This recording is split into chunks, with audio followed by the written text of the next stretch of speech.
Hey, y'all. I hope you're doing well today. It's Sunday, so we're celebration of the Epiphany in the Catholic Church, at least. I don't know what other churches do. I don't pay attention anymore. But at any rate, what that is we're looking at the wise men. It's the revelation that extends then to the Gentiles, and so that's what we have today is the story of the wise men coming. And so all really want to focus on today is the wise men themselves, and we know very little about them. We don't. How many are there? How about that? That's the first question. Do you know? Because I don't. They brought three gifts, and Catholic tradition and others will say that yes, they were three wise men, they were three kings, they were whatever. And some traditions will say their names are Casper, Melchior, and Balthasar. I don't know. Those are, that's just something that's been part of the tradition for a long time. It's not in the Bible. The number isn't in the Bible. None of that stuff is. We don't know where they came from. We just know they came from the East. That's literally all we know. And so, there's a lot of debate about it and a lot of talk about who are these guys. I'm going to give you my best shot at it. This is who I think they are. And I'm not the only one. This isn't something John made up.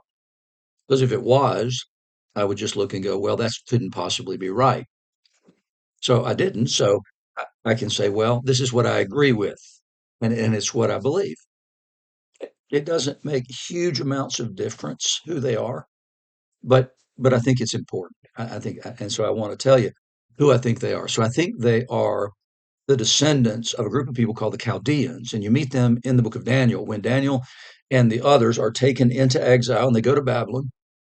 Then they're taken there with a particular reason. What they want them to see is that the culture and the religion of Babylon is superior. That was the whole point. And they wanted to make good little Babylonians of Daniel and Shadrach, Meshach, and Abednego, which are not their Jewish names, but at any rate, wanted to make them good little Babylonians so that they could then show the rest of the plan that, yeah, well, this is pretty good. And part of the proof that our God is better than your God is, well, you were defeated. So Israelites can look and say, well, you know why? It's because we were, really disobedient to God and he sent us into exile. He chose y'all to be the vehicle by which we're taken into exile. So they can say, well, no, no, that doesn't prove the superiority of your God because we were taken into exile and defeated by you. This was God's will that this happened.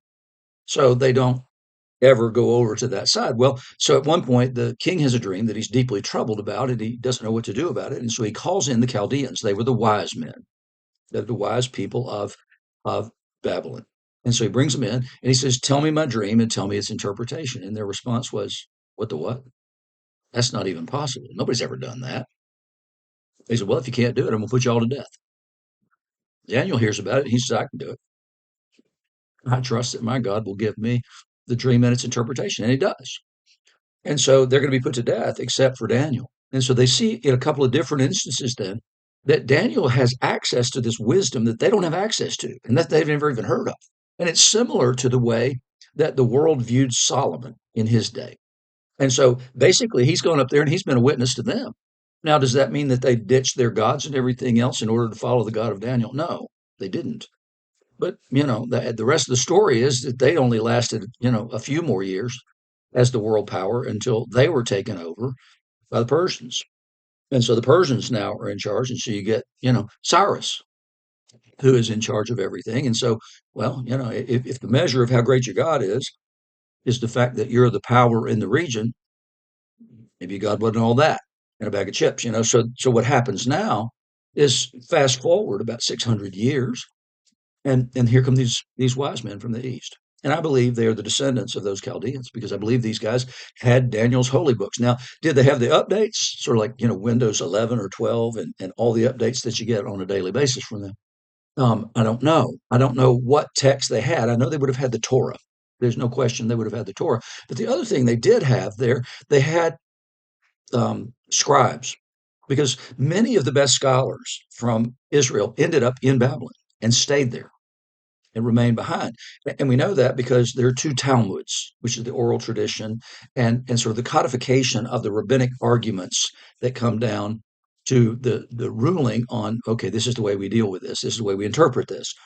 And the primary, the favored text to decide these disputes is the Babylonian Talmud, not the Jerusalem Talmud, because the best scholars stayed up there. And it is partly because, well, they were old men. When they went up there, were older men, and they were going to be in exile in Babylon a long time. So maybe they stayed partially because, well, they died there and they were too old to come back or whatever. But at any rate, we know that there were Jewish scholars that lived there for a very long time. And so I believe that these Chaldeans were impressed with Daniel's God, wanted to find out the source of Daniel's wisdom, and knew Daniel's texts. And particularly, there's a text in the 24th chapter of Numbers, and it says this in part. Um, it's I see him, but not now. I behold him, but not near. A star shall come out of Jacob, and a scepter shall rise out of Israel. And that's king as a scepter. And so they're looking for a star. And so they see this star, and there's no description of that star. It's just a star that comes out of Jacob, and they know where Jacob is. And so they see this odd formation, and they come and they go to Herod, right? And so they go and they say, "Hey, we're coming here to uh, see the King of the Jews who was just born." Well, it says that Herod and all of Jerusalem were troubled. And I believe Matthew has given us a little bit of a heads up on the opposition that will come from Jerusalem ultimately as well. So there's a little presaging of that right here. And so Herod calls in the rabbis and the scribes and he says, "Say, so where's the Messiah going to be born?" They said, "Bethlehem, period, end of sentence." And that's quote directly from Isaiah.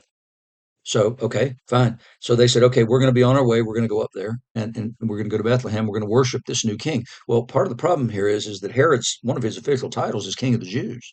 So if the King of the Jews has been born up in Bethlehem, then, well, that's a claimant to his throne and a challenge. And so he's a little bit unnerved by this, right? And then ends up killing every child under two because of this. But they go to Bethlehem. The wise men do, just the wise men. Nobody accompanies them. Seems a little bit strange, right? I mean, it's 6 miles up to Bethlehem, and nobody goes. Why?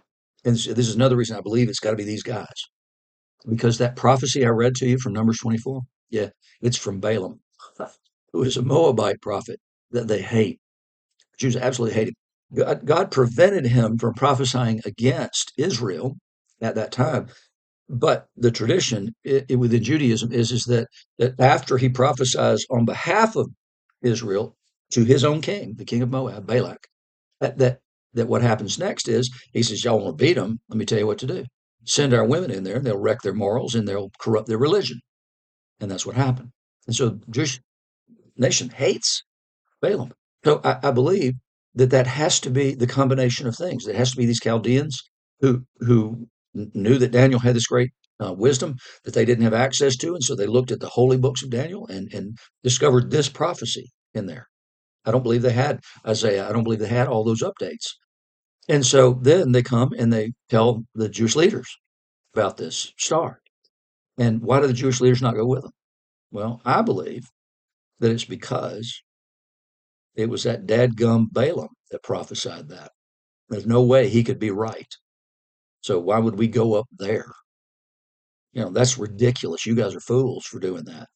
That's what I believe is going on there. I believe that they're the descendants of the Chaldeans to whom Daniel's saved their bacon. And then I believe that the reason nobody goes with them, however many there were, we think it's three because there was three gifts. That's the entire rationale for believing that.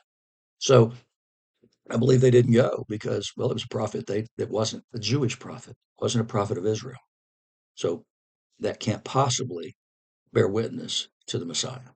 And then what happens is when they leave, they see the star again, and it leads them directly right to the Holy Family. And they see them, and then they get the word, yeah, Herod wasn't being honest with you. You're going to need to go back some other way. And so they do. And that's when Herod gets mad and decides he's going to kill all the children born in Bethlehem for 2 years because he wants to cover his bases and make sure that none of those little boys live. It's just hearkening back, obviously, to what happens in Egypt long, long ago. And so there's fitting irony that that's where they go to hide from the murderous intentions of Herod. But that's who I believe they are, and those are my apologetics for why I believe that. In the name of the Father, the Son, and the Holy Spirit. Amen.